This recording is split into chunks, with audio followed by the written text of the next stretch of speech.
পৃথ্বীরাজ কি বলবে? ময়ূকদা, সর্বপ্রথম এটাই বলি যে পশ্চিমবঙ্গের বাঙালি এই পশ্চিমবঙ্গবাসীর একটা এক্সপেকটেশন ছিল যে 43টা রাজমুকুট পরা লিওনেল মেসিকে আমরা দেখব।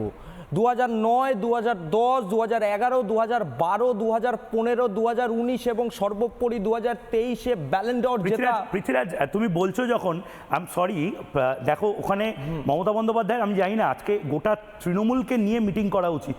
রাহুল গান্ধী চলে গেছেন মেসির সঙ্গে দেখা করতে। নরেন্দ্র মোদী যাবেন শুনে রাহুল গান্ধী বিরোধী দলনেতা মেসির সঙ্গে। ফুল ফ্রেম একবার দেখাই। এটা হায়দ্রাবাদ, রাহুল গান্ধীর দলের লোকেরা এখানে দম থাকে না তৃণমূলের এগেনস্টে যাওয়ার। দেখুন এই মুহূর্তে রাহুল গান্ধী মেসির সঙ্গে।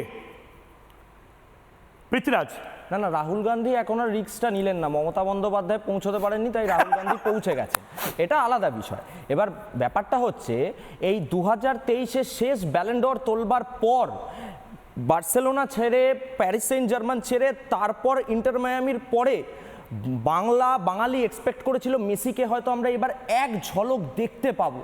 কিন্তু এতটা বড় মিসম্যানেজমেন্ট, এইরকম পরিস্থিতি হবে তা এই পশ্চিমবঙ্গের মানুষ কেন, যারা ভারতবর্ষের বিভিন্ন প্রান্ত থেকে মেসিকে দেখতে এসেছে, তারা কোনোদিন এক্সপেক্ট করে। এবং আমার যেহেতু সময় একেবারে শেষ পৃথ্বীরাজ, কিন্তু আমার নিজেরও খারাপ লাগছে একটাই কারণে।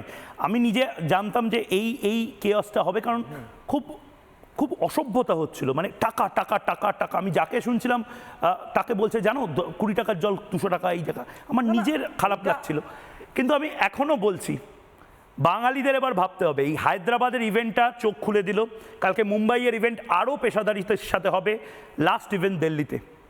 সবকটাই কিন্তু আয়োজক সেম, আয়োজক ধোয়া তুলসী পাতা নয়।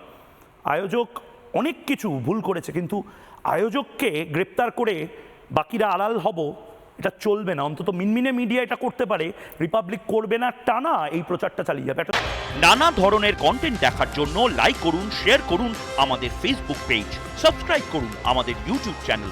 পাশাপাশি অন্যান্য ব্রেকিং নিউজের জন্য অবশ্যই চোখ রাখুন রিপাবলিক বাংলায়।